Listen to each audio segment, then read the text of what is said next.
안녕하십니까. 강남신 목사입니다. 기도하겠습니다. 하나님 감사합니다. 로마서 7장 말씀을 봅니다. 우리에게 귀한 은혜 더하여 주시옵소서. 예수님의 이름으로 기도드렸습니다. 아멘. 로마서 7장 1절부터 4절까지입니다. 이 말씀을 통해서 율법의 접근이라는 율법에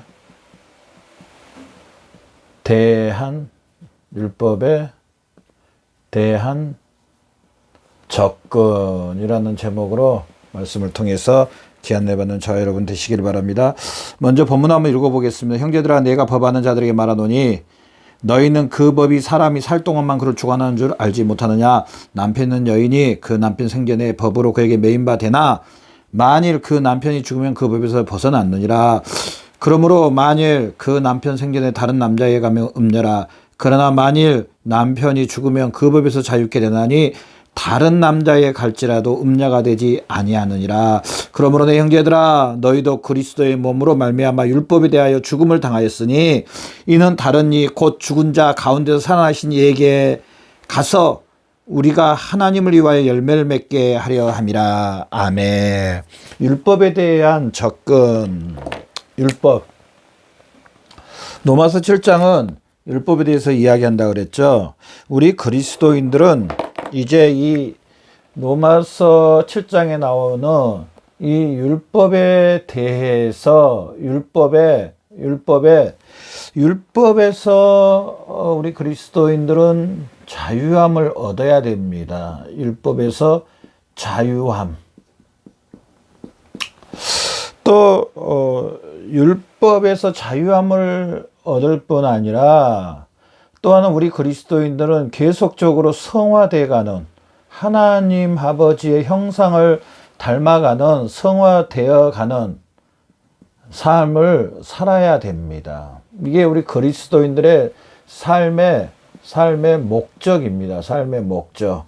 그리스도인들의 삶의 목적은 성화되어 가서 하나님께 영광 올려드리는, 하나님의 형상을 닮아가는, 그래서 하나님께 영광 올려드리고 하나님을 영화롭게 해드리고 하나님으로 인해서 기뻐하는 우리 그리스도인들은 이런 삶을 살아야 됩니다. 그런데 하나님이 주신 이 율법을 통하여서 우리가 자유함을 얻지 못하고 있고요. 또 이 성화되는 이 삶을 살 수가 없다는 겁니다. 그러면은 제가 앞 시간에도 말씀드렸던 것처럼 율법이 나쁜 거냐? 아닙니다. 율법이 나쁜 거냐? 율법이 마치 우리를 자유를 딱 구속해버리고 성화를 못하게 이렇게 단절시켜버리는 그런 거냐? 아닙니다. 절대로.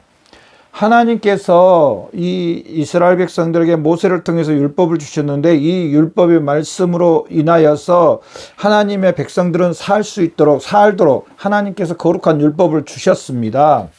그런데 하나님이 문제가 아니라 누가 문제입니까? 사람이 문제입니다.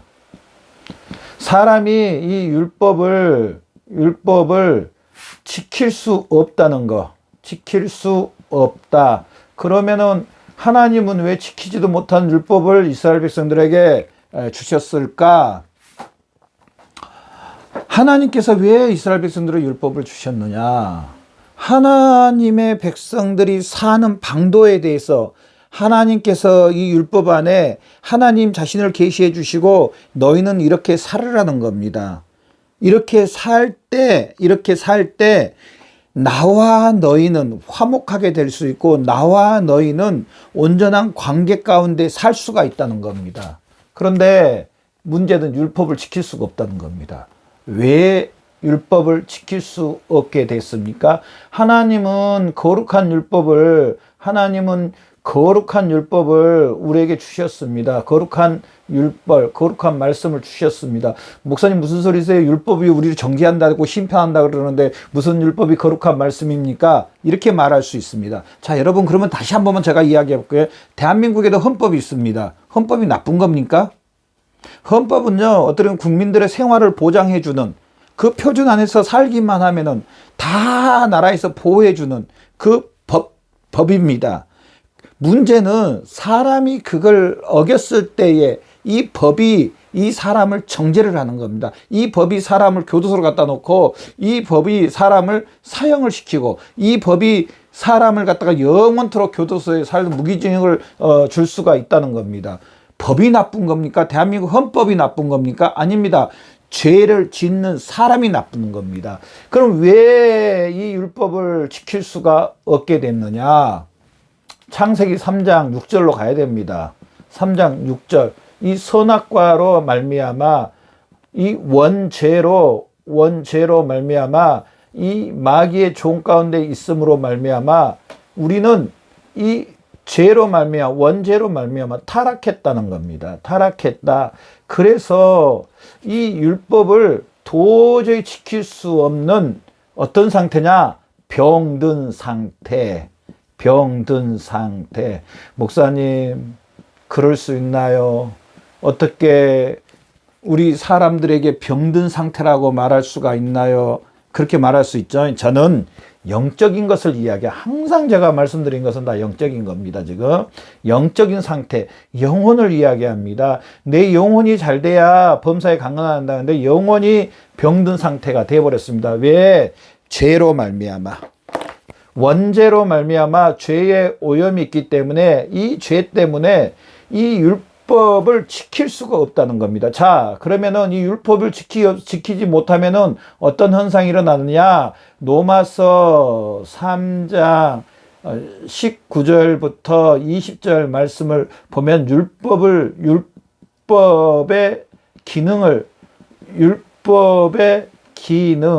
율법이 이제 어떻게 작용을 하는가에 대해서 말씀해 주는데요. 율법이 어떻게 작용하느냐? 죄를 알게 해주고, 알게 함. 뭘로? 율법으로. 그리고 여기서 끝난 거 아니라 죄에 대한 심판이 오고, 심판이 오고, 죄로 인해서 마지막은 사망이 온다고 이렇게 말씀을 합니다. 뭘로 죄를 깨닫게 해주냐? 율법을 통해서 죄를 깨닫게 해주십니다. 여러분, 소망이 있습니까? 사실은 소망이 없습니다.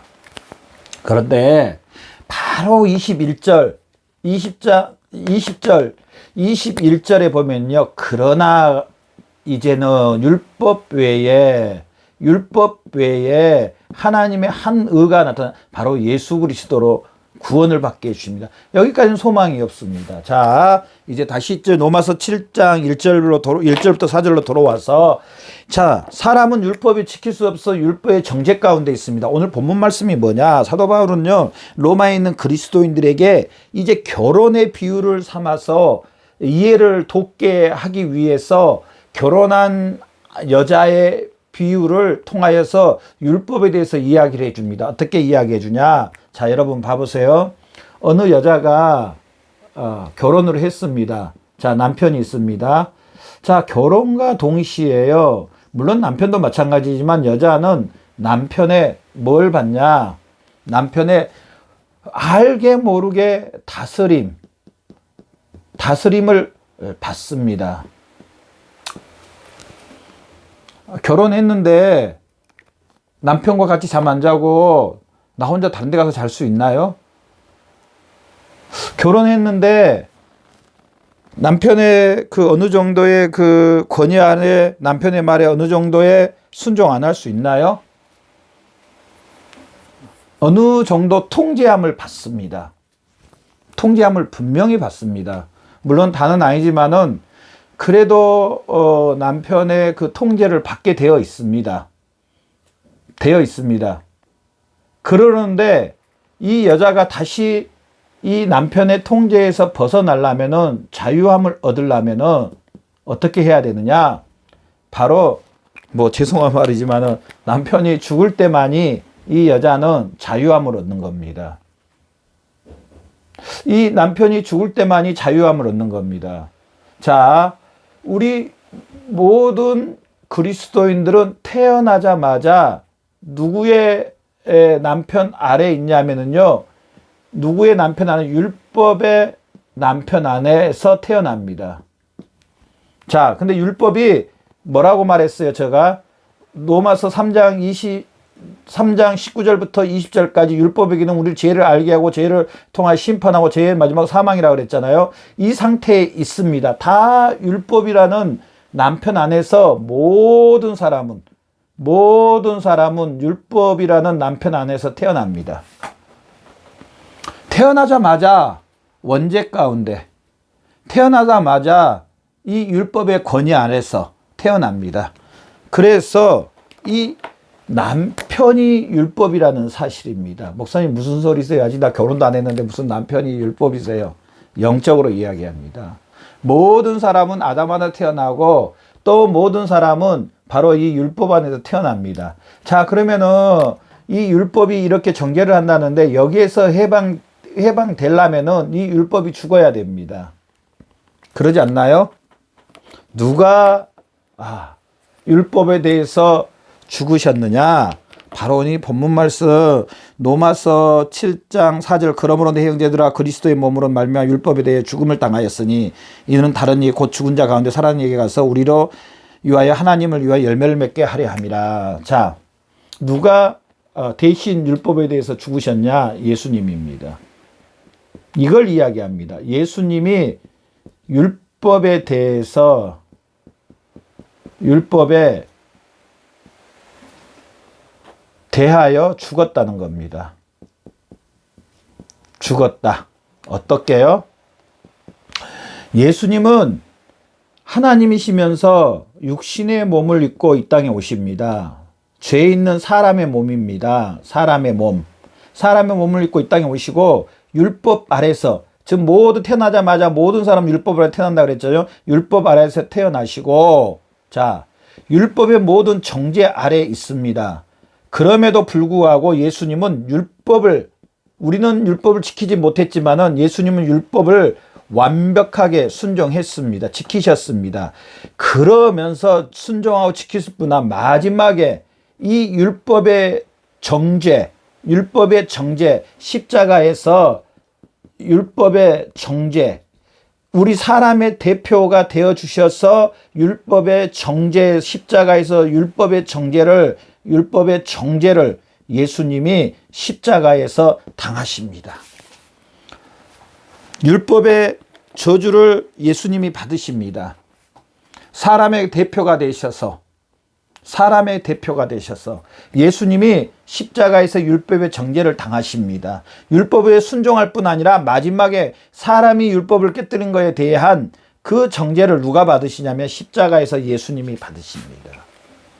제가 이 말씀을 준비하면서 그런 생각이 났습니다. 여러분 혹시 그런 거 보셨는지 모르겠지만 시골에 사신 분들은 참 많이 봤을 거예요.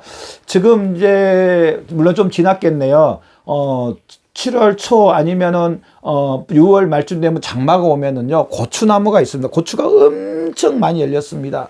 근데 탄자병이라는 게 오면은요 고추가 거기서 딱 멈춰버립니다. 그러면서 고추가 더 이상 고추 열매가 더 커지지도 않고 오히려 변합니다. 어떻게 변하냐면은요 하얗게 변해버립니다. 그리고 나중에는 나무도 이 노랗게 변하면서 말라가면서 나무도 죽어버리고 고추도 다 죽어버립니다. 그런데 탄저병이 오기 전에 약을 막 김만 보이면은 미리 약을 다 쳐놓습니다. 그러면은요 이 약으로 인하여서 병에 들지 않고 혹시 조금 탄저병이 들었어도 약을 딱 쳐주면은 얘들이 그 탄저병에서 해방이 돼서 파릇파릇 자라고 이 고추 열매를 엄청나게 맺힙니다. 자, 율법의 정죄에서 예수님이 십자가에서 죽으셨습니다. 예수님이 십자가에서 죽으심으로 말미암아 자, 우리의 그 율법의 저주에서 예수님이 대신 십자가에 못 박혀 죽으심으로 우리는 이제 이 사실 예수 그리스도가 십자가에서 죽으신 이 사실을 믿음으로 예수님이 율법을 다 순종하시고 예수님이 율법의 정죄를 받으시고 이 사실을 내가 믿음으로 어떤 현상이 일어나냐면은 이제 자유함을 얻었어. 예수님이 십자가에서 율법에 대해서 죽으실 때 나의 남편이 죽었습니다. 율법이란 남편이 죽었고 자유함 얻을 뿐 아니라 예수 그리스도의 부활을 믿음으로 어떻게 되었냐면은 4절 말씀처럼 이제 예수 그리스도와